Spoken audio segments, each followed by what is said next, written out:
चलिए, चाय पर चर्चा हो रही है और इस बीच चूंकि हम माता की बात करेंगे क्योंकि चैत्र नवरात्र की शुरुआत हो चुकी है और ऐसे में विधि विधान से पूजा अर्चना घर घर हो रही है।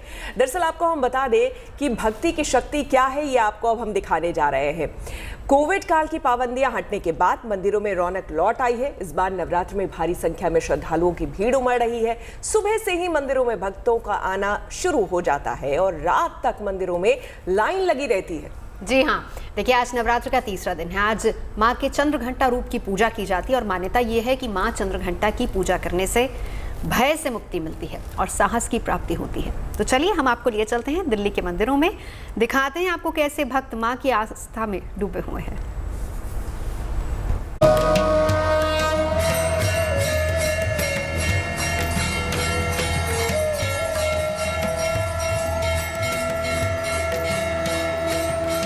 मां के दरबार में भक्तों की भीड़ अपार। मां के आशीर्वाद से होगा बेड़ा पार।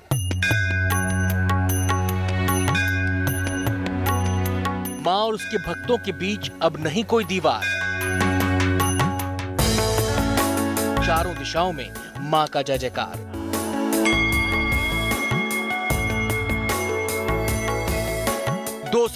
पूरे 2 साल इंतजार किया है मां के भक्तों ने इन दिनों के लिए, जब वो बिना किसी रुकावट के, बिना किसी भय और पाबंदियों के माता के मंदिर में जाकर शीश झुका सकें और मां का आशीर्वाद ले सकें। कोविड की पाबंदियां हट चुकी हैं, लिहाजा इस बार नवरात्र में मां के मंदिरों का वो भव्य स्वरूप फिर से दिखाई दे रहा है जो कोविड काल से पहले नजर आता था। ये तस्वीरें दिल्ली के झंडेवालान मंदिर की हैं, जिसकी रौनक फिर से लौट आई है। मंदिर को शानदार और भव्य तरीके से सजाया गया है। ये शानदार लाइटिंग मंदिर की सुंदरता में 4 चांद लगा रही है। केवल बाहर से ही नहीं बल्कि अंदर से भी मंदिर की भव्य सजावट की गई है। फूलों से माता के दरबार को सजाया गया है। कोविड के दौरान लगी पाबंदियों से अब निजात मिल चुकी है, लिहाजा चैत्र नवरात्र के दौरान हर रोज मां के दर्शन के लिए भक्तों की भारी भीड़ मंदिर में पहुंच रही है। सूरज निकलने से पहले ही भक्तों के मंदिर में आने का सिलसिला शुरू हो जाता है और देर रात तक मां के दर्शन के लिए लाइन लगी रहती है।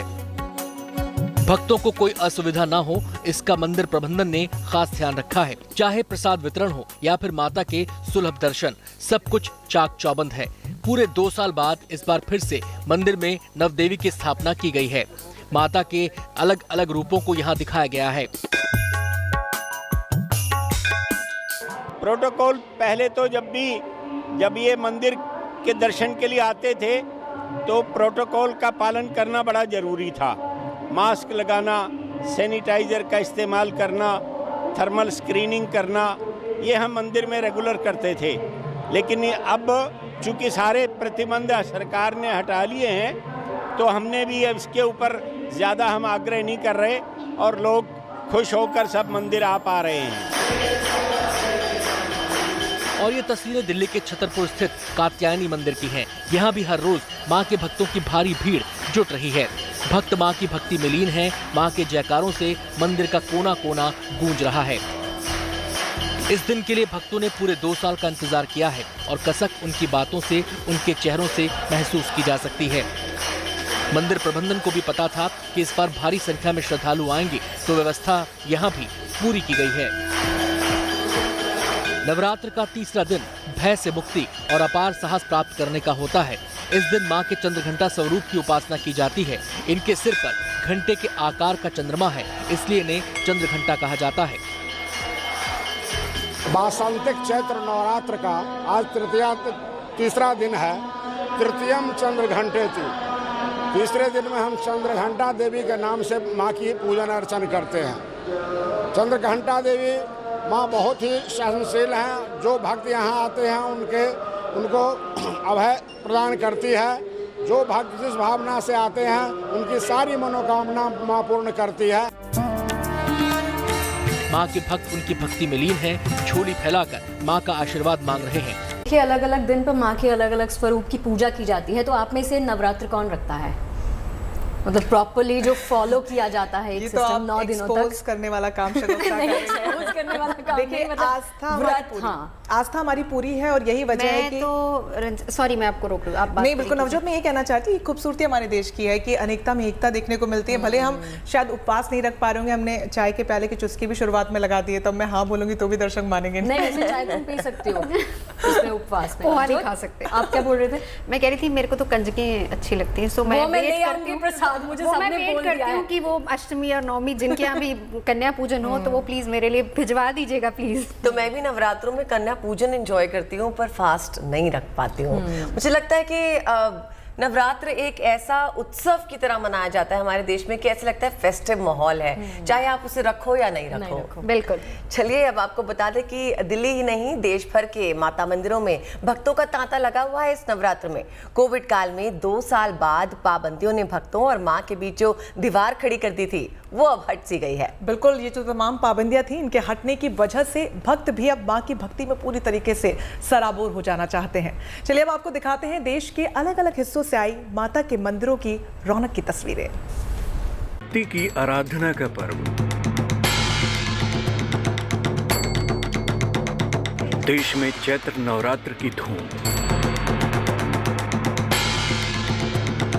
भगवती की भक्ति में डूबे भक्त।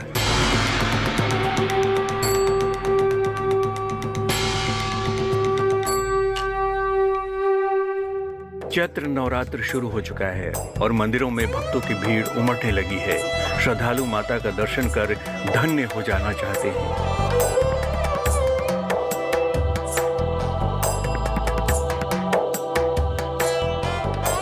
यूपी के औरैया से करीब 5 किलोमीटर की दूरी पर है मां मंगला काली मंदिर। कहा जाता है कि ये मंदिर सिद्ध शक्तिपीठ में शुमार है।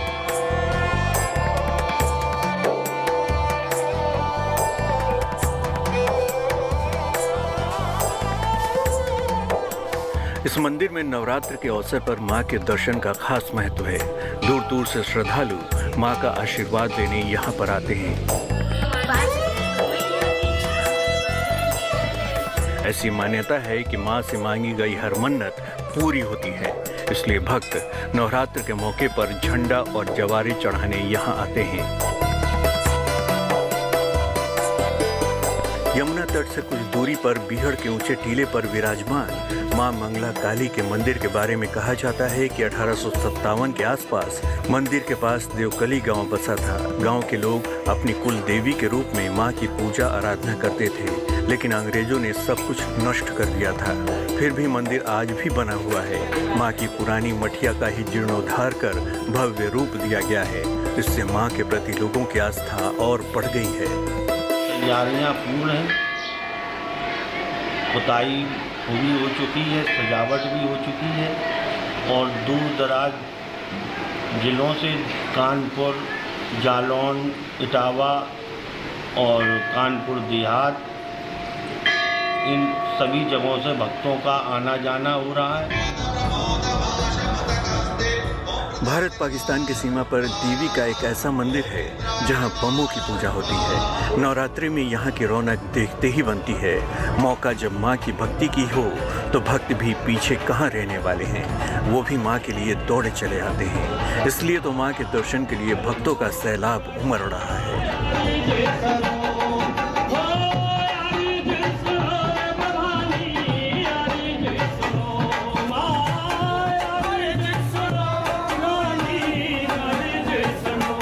इस मंदिर का रखरखाव का जिम्मा बीएसएफ संभालती है, इसलिए भक्तों की बढ़ती भीड़ को लेकर बीएसएफ ने खास व्यवस्था की है ताकि श्रद्धालुओं को कोई दिक्कत न हो।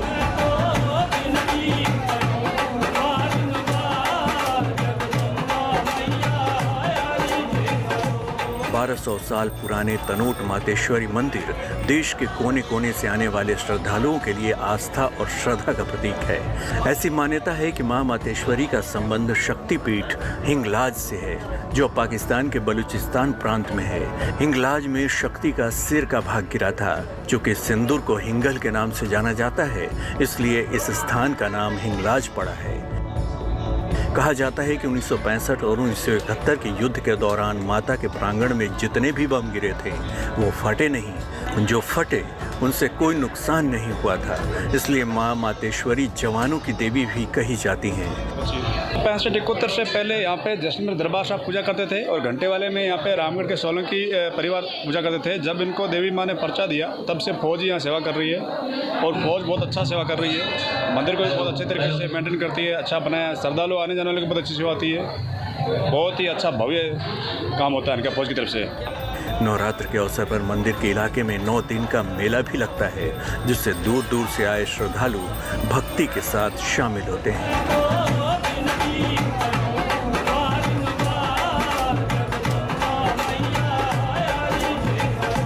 औरैया से सूर्य शर्मा और जैसलमेर से विमल भाटिया के साथ bureau report, good news today.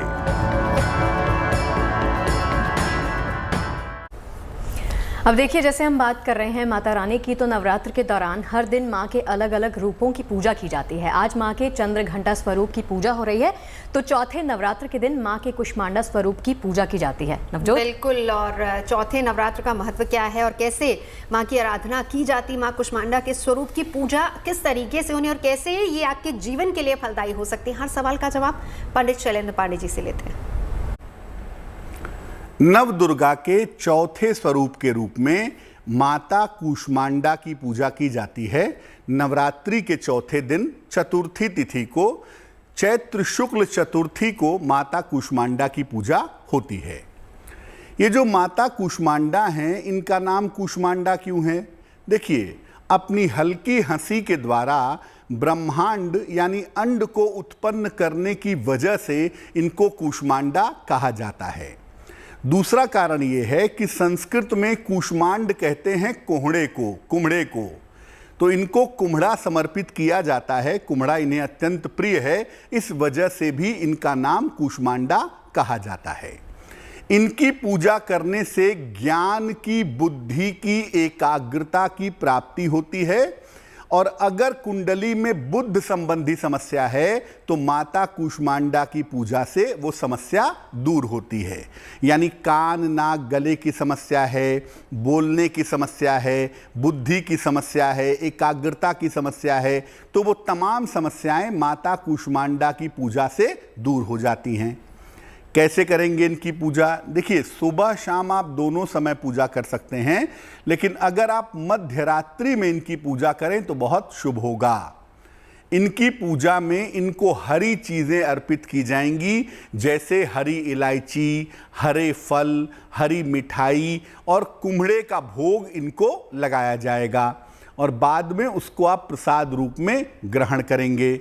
इनकी पूजा करते समय अगर आप हरे वस्त्र पहने या हरे रंग का चद्दर ले लें, हरे रंग की चुनरी ले लें, दुपट्टा ले लें और उसके बाद इनकी पूजा करें तो वो आपके लिए बहुत शुभ रहेगा।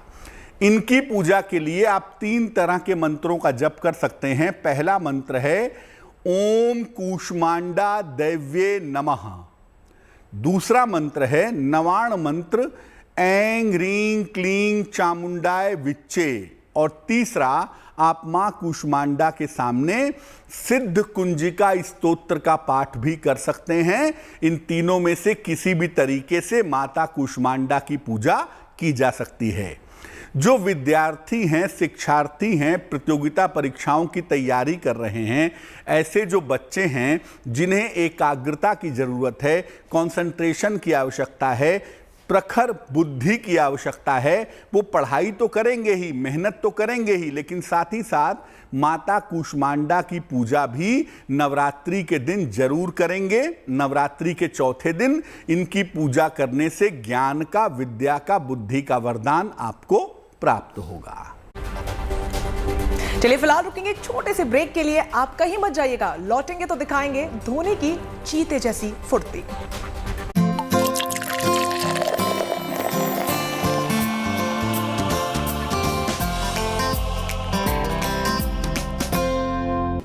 इसके परिणाम भी अच्छे आने चाहिए। वैसे अच्छी चीजों की मार्केट आजकल बढ़ रही है।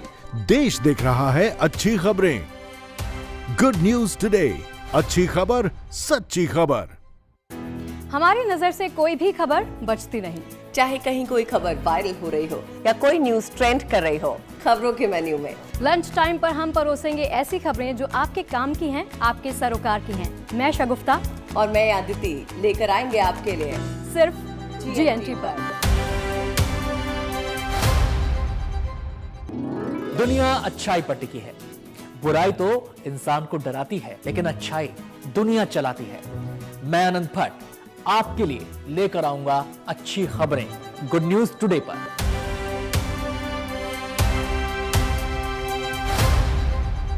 और आपको बता दें कि कल पंजाब ने IPL में शानदार प्रदर्शन किया, चेन्नई सुपर किंग्स को हरा दिया। उसके बाद जश्न भी जबरदस्त तरीके से मनाया गया। हम आपको पंजाब किंग्स के ड्रेसिंग रूम का नजारा दिखाने जा रहे हैं, जो सोशल मीडिया पे खूब सुर्खियां बटोरा है। बिल्कुल, इस जश्न में देसी विदेशी सभी खिलाड़ी एक सुर में शेर पंजाबी गाते हुए नजर आ रहे हैं। बेशक ये तस्वीरें पंजाब किंग्स के बढ़ते हौसले की नजीर को पेश करती हैं।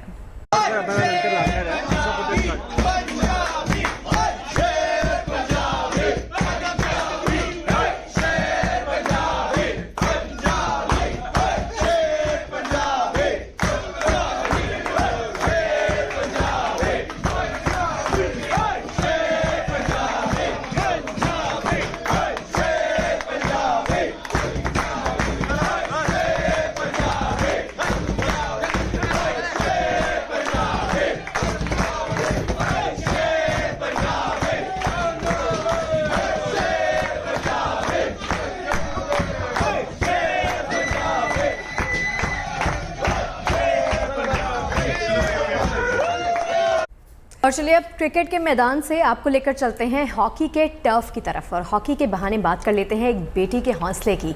भारतीय जूनियर महिला टीम ने जूनियर विश्व कप के क्वार्टर फाइनल में जगह पक्की कर ली और रविवार को जर्मनी को 2-1 से हराकर भारतीय बेटियों ने क्वार्टर फाइनल का टिकट भी काट लिया।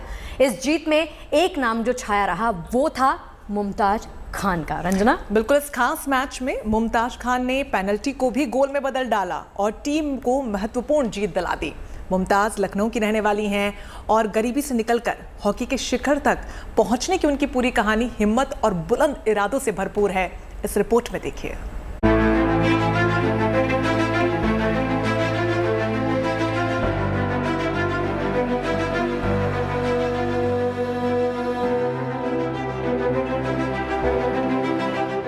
जिन तंग गलियों में अक्सर जिंदगी गुम हो जाती है, लखनऊ की वो गली आज मुमताज की वजह से चहक रही है। भारतीय जूनियर हॉकी टीम की ओर से खेलने के लिए मुमताज इस वक्त दक्षिण अफ्रीका में है, लेकिन 7 समंदर दूर उनका एक छोटा सा घर अपनी बेटी की कामयाबी का जश्न मना रहा है।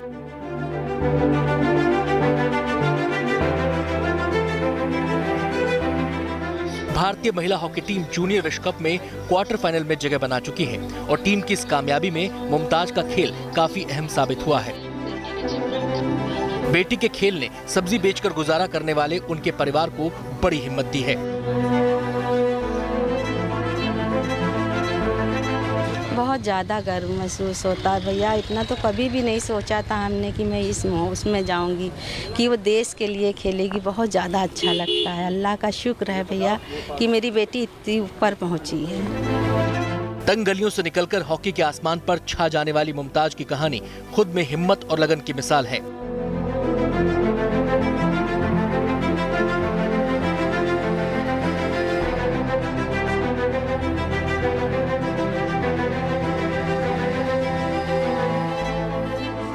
मुमताज के परिवार के लिए सब्जी का ये ठेला उनकी आमदनी का जरिया है। मुमताज की 6 बहनें हैं और एक भाई है। इस परिवार ने अब तक केवल गुर्बत के दिन देखे हैं, लेकिन आज ये परिवार मोबाइल पर घर की बेटी के बुलंद इरादों को देख रहा है। मुमताज को भी खेलने नहीं देते थे, मगर थोड़ा सा सपोर्ट किया।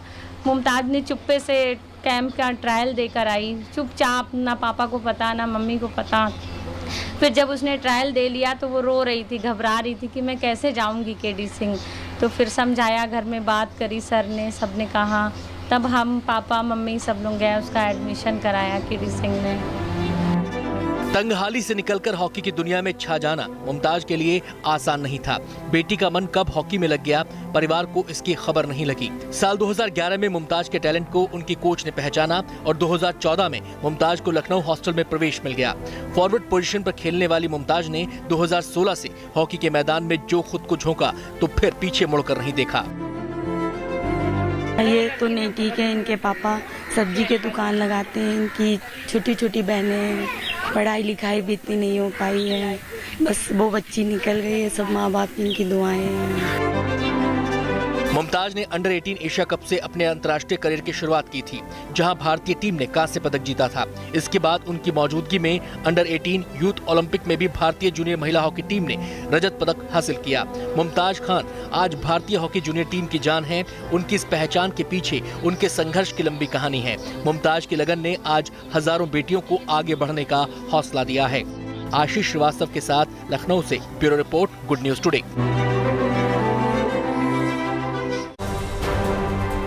तो रुकेंगे यहाँ पर एक छोटे से ब्रेक के लिए, लेकिन ब्रेक के बाद आपको दिखाएंगे यूपी में बुलडोजर और रोमियो स्क्वाड का एक्शन। कहीं जाइएगा नहीं।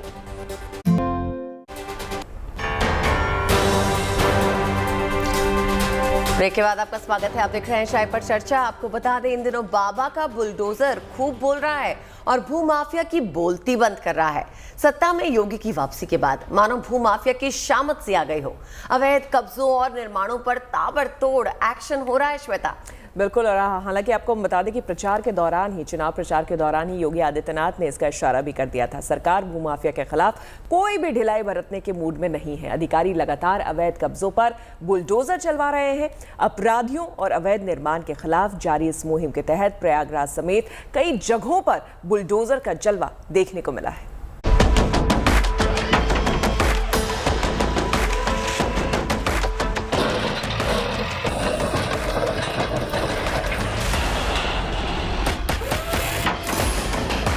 योगी सरकार के आते ही अवैध अतिक्रमण के खिलाफ बुलडोजर गरजने लगा है।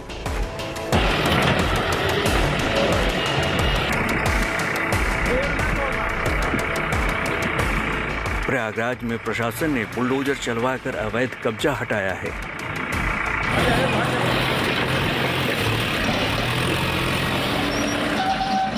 बाहुबली अतीक अहमद के भाई और पूर्व विधायक अशरफ और उसके पार्टनर अतुल 150 बीघे जमीन पर अवैध तरीके से प्लॉटिंग कर रहे थे, लेकिन उनकी करतूत निशाने पर आ गई।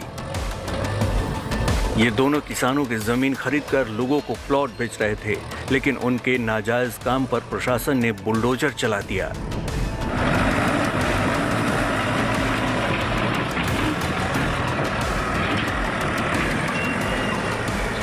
अतीक अहमद का भाई अशरफ भी कई मामलों में आरोपी है और बरेली जेल में बंद है। अधिकारियों के मुताबिक ये जमीन अशरफ और अतुल की है, जिस पर प्रयागराज डेवलपमेंट अथॉरिटी से बिना लेआउट बनाए प्लॉटिंग की जा रही थी। कई बार इनको नोटिस भी दिया गया, लेकिन कोई जवाब नहीं आया। तब पीडीए ने अवैध निर्माण पर बुलडोजर चला दिया। लगभग 150 बीघे में है ये, और इसका लेआउट डिपार्टमेंट से पास नहीं करवाया गया। प्रयागराज विकास प्राधिकरण से लेआउट पास न होने की वजह से कार्रवाई की जा रही है। कई बार इनको नोटिस भी दिया गया, मौका भी दिया गया, लेकिन लेआउट नहीं पास कराया गया इनके द्वारा।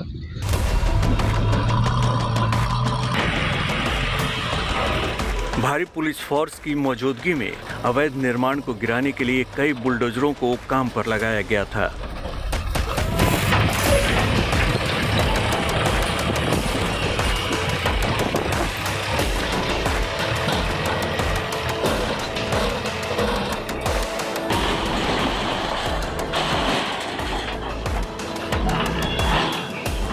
अंबेडकर नगर में भी प्रशासन ने भूमाफियाओं के खिलाफ कार्रवाई की है और सरकारी जमीन को खाली कराया है।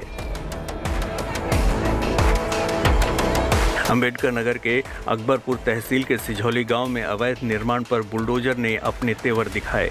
इसके अलावा जलालपुर तहसील के अरई गांव में भी सरकारी जमीन पर हुए अवैध निर्माण को बुलडोजर के जरिए गिरा दिया गया।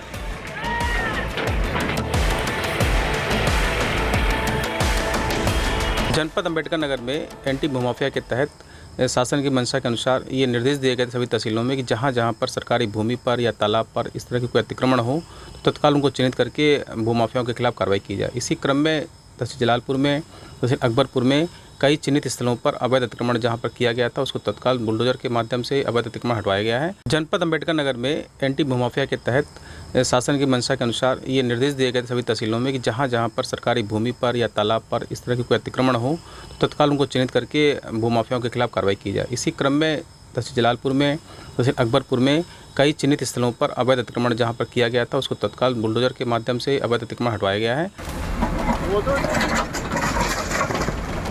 यूपी के कासगंज में भी बुलडोजर ने कमाल दिखाया है और पहली बार बुलडोजर से अवैध निर्माण को हटाया गया है। प्रशासन की इस कार्रवाई से माफियाओं में हड़कंप मच गया है। कोर्ट के आदेश के बाद 2 मंजिला मकान को बुलडोजर की मदद से गिरा दिया गया। इससे पहले अवैध कब्जा करने वालों को खुद से जमीन खाली कर देने के लिए नोटिस भी दिया गया था, लेकिन किसी ने सूद नहीं ली। तब प्रशासन ने एक्शन शुरू किया।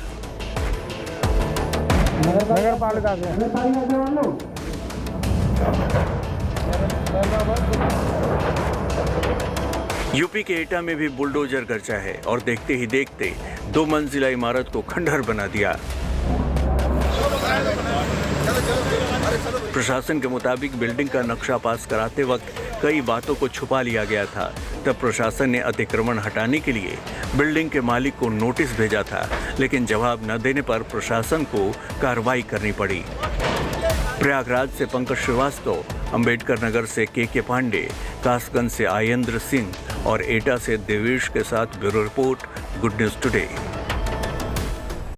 अब बुलडोजर की कार्रवाई तो आपने देख ली है, अब जरा हम आपको रोमियो स्क्वाड का एक्शन भी दिखा देते हैं। योगी आदित्यनाथ के फिर से सत्ता में आने के बाद रोमियो स्क्वाड भी फिर से सक्रिय हो गया है। जी हाँ, बिल्कुल एक्टिव हो गया है। ये देखिए, नोएडा में रोमियो स्क्वाड का एक्शन देखने को मिला है।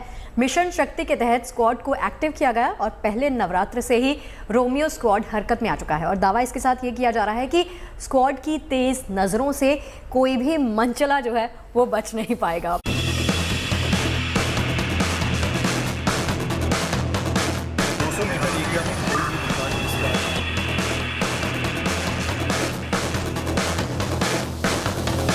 यूपी की कमान संभालने के बाद से ही राज्य के मुख्यमंत्री योगी आदित्यनाथ और उनकी सरकार फुल एक्शन मोड में है। उनके एजेंडे में जो चीजें सबसे ऊपर हैं, उन पर ताबड़तोड़ काम हो रहा है। भूमाफिया और अपराधियों पर टॉप गियर में बुलडोजर चल रहा है और अब मिशन शक्ति के तहत रोमियो स्क्वाड को भी सक्रिय कर दिया गया है।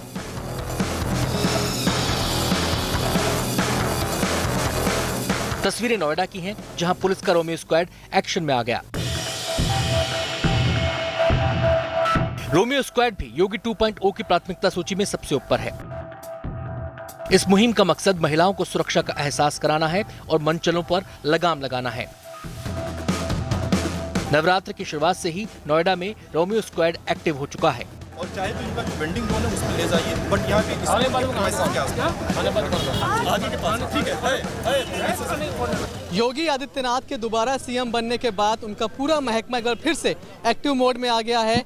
नोएडा में इस वक्त एंटी रोमियो स्क्वाड दोबारा से एक्टिव होता दिखाई पड़ रहा है। हम मौजूद हैं नोएडा के सेक्टर 24 में और यहाँ पर एक पूरी पुलिस की टीम सड़क पर उतरी हुई है और लगातार जांच की जा रही है।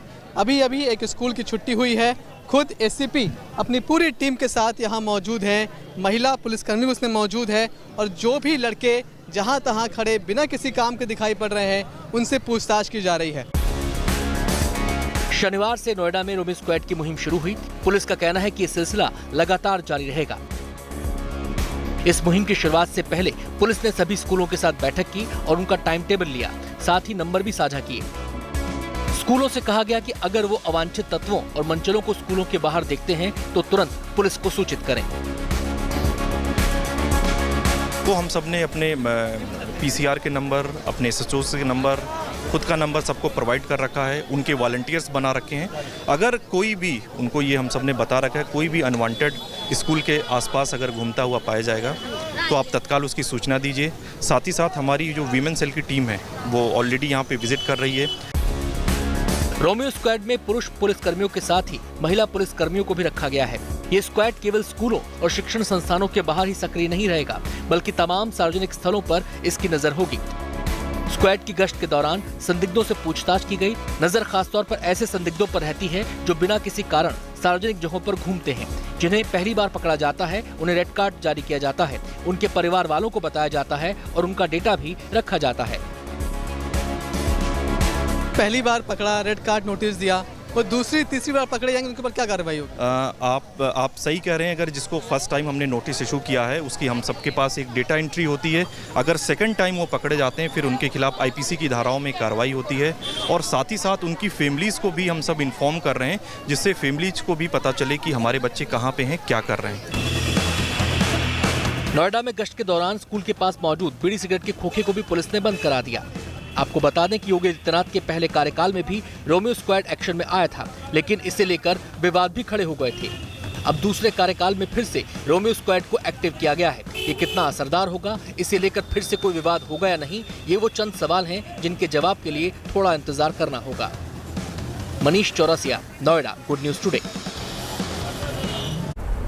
तो प्रोग्राम की शुरुआत में रंजन हमने बात की थी ना कि हम शॉपिंग भी करेंगे। बताओ कहाँ जा रहे हैं आज हम? आपको शौक है हैंडीक्राफ्ट्स का?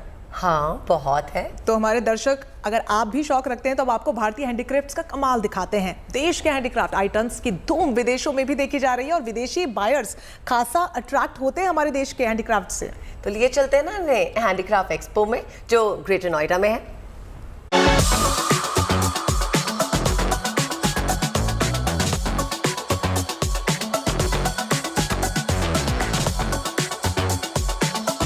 दुनिया के बड़े बड़े देशों में अपनी खूबसूरती और क्वालिटी से धाक जमाने वाले सजावट के सारे सामान यहाँ एक ही छत के नीचे मौजूद हैं। सब कुछ पूरी तरह देसी और लोकल मेड, लेकिन डिमांड 7 समंदर पार तक। तस्वीरें ग्रेटर नोएडा में लगे इंडियन एक्सपो मार्ट की है, जहाँ Indian handicraft and gift fair का आयोजन हुआ। देश भर से हैंडीक्राफ्ट सेक्टर के उत्पादकों ने अपने बेहतरीन उत्पादों की प्रदर्शनी की। हर प्रोडक्ट अपने आप में यूनिक और खूबसूरत, चाहे आपके घर का ड्राइंग रूम हो या होटल का रेस्टोरेंट, हर एक जगह को ये आइटम्स बना देंगे आकर्षक। और सबसे बड़ी बात, सबके सब आइटम्स पूरी तरह इको फ्रेंडली।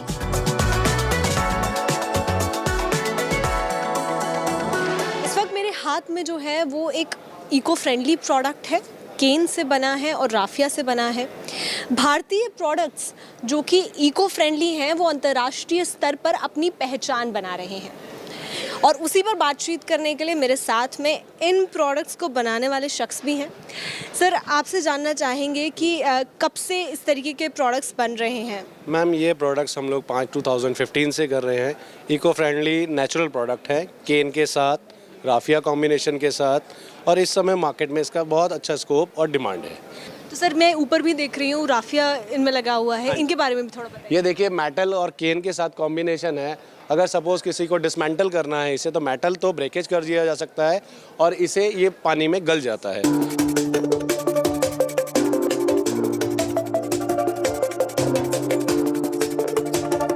नॉर्थ ईस्ट के हैंडीक्राफ्ट आइटम्स हों या राजस्थान के हैंडमेड पेपर प्रोडक्ट्स, सजावट की हर एक वस्तुओं ने देशी से लेकर विदेशी बायर्स का दिल जीता है। इस पवेलियन में jewellery box, light lamp, diary, Christmas की सजावट के सामान जैसे कई डेकोरेटिव आइटम्स हैं और सबके सब पेपर से बने, यानी सजावट के साथ साथ प्रकृति के संरक्षण का पूरा ख्याल रखा गया है।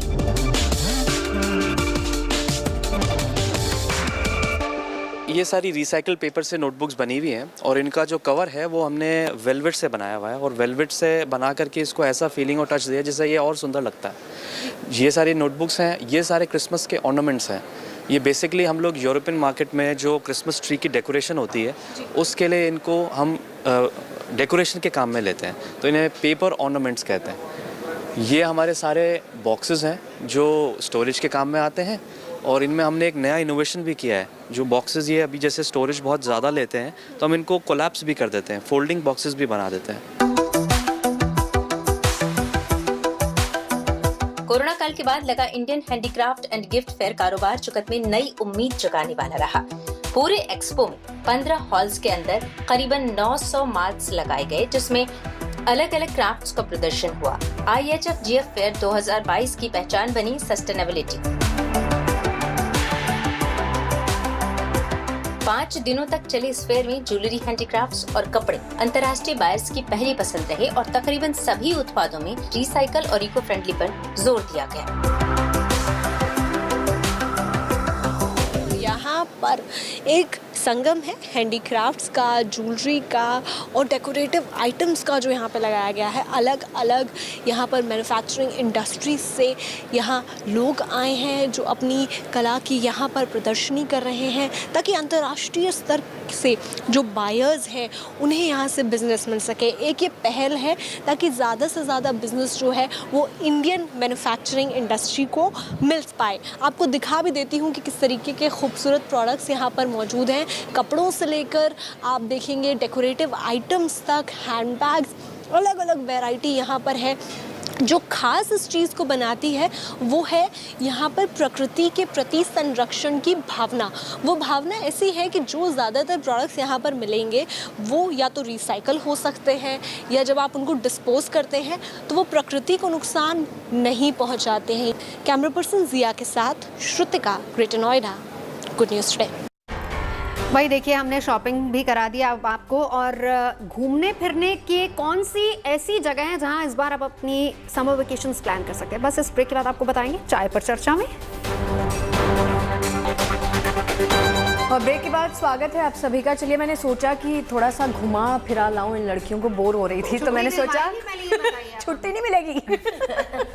गर्मी की छुट्टियां, देखिए गर्मी की छुट्टियों में जब पारा 40 डिग्री के पार हो जाता है ना, तो हम सब रुक करते हैं पहाड़ों का। जी हाँ, देखिए शिमला सबकी हॉट फेवरेट जगह मानी जाती है। कोरोना ने यहाँ के टूरिज्म की कमर तोड़ दी थी, लेकिन अब पाबंदियों में ढिलाई हो गई है तो होटल मालिक एक बार फिर से बहुत ज़्यादा खुश हैं।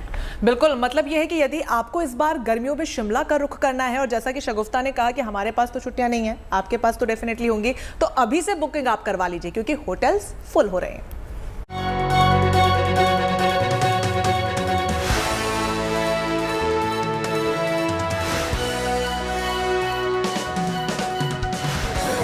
सैलानियों के सैलाब से शिमला की गोद गुलजार हुई है। पर्यटकों के बढ़ने से टूरिज्म कारोबार को नई जान मिली है। टूरिस्ट समर सीजन से पहले होटल वालों को बम्पर सौगात मिली है। ना पहले जैसी कोविड को लेकर पाबंदियां हैं, ना पहले जैसे हालात। घूमने फिरने का शौक रखने वाले मैदान से पहाड़ों पर पहुंच रहे हैं। शिमला की सुंदर वादियों में अपने परिवार के साथ घूम रहे हैं।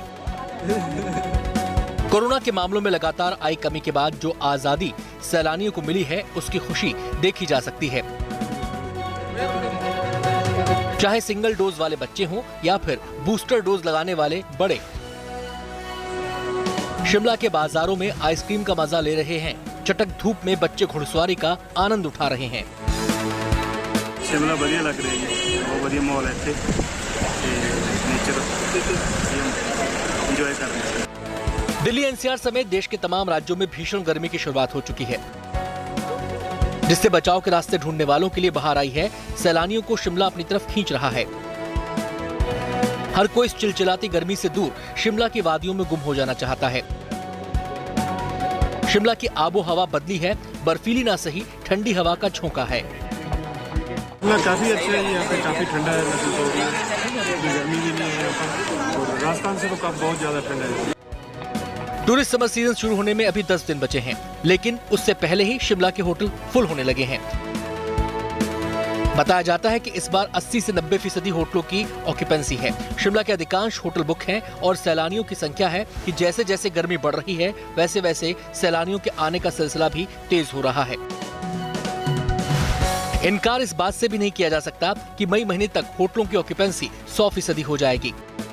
कि जैसे गर्मी की वजह से जो सीज़न हमारा 1 मई से शुरू होता था, तो इस बारी अप्रैल 1 वीक से ही मतलब लोगों की इंक्वायरीज वगैरह आनी शुरू हो गई है, और 15 अप्रैल से ही हमें उम्मीद है कि शिमला की जो ऑक्यूपेंसी है अबव 70% चल जाएगी, और मई में पहुंचते पहुंचते ये 100% ऑक्यूपेंसी रहेगी। मतलब जो 2-3 साल से कोविड की वजह से जो हमारा टूरिज्म सेक्टर है जो जूझ रहा था, तो अभी तक तो जैसे कोविड भी ख़त्म है एक किस्म का, और गर्मी भी है, तो उम्मीद है कि इस बार काफ़ी अच्छा सीजन जाएगा।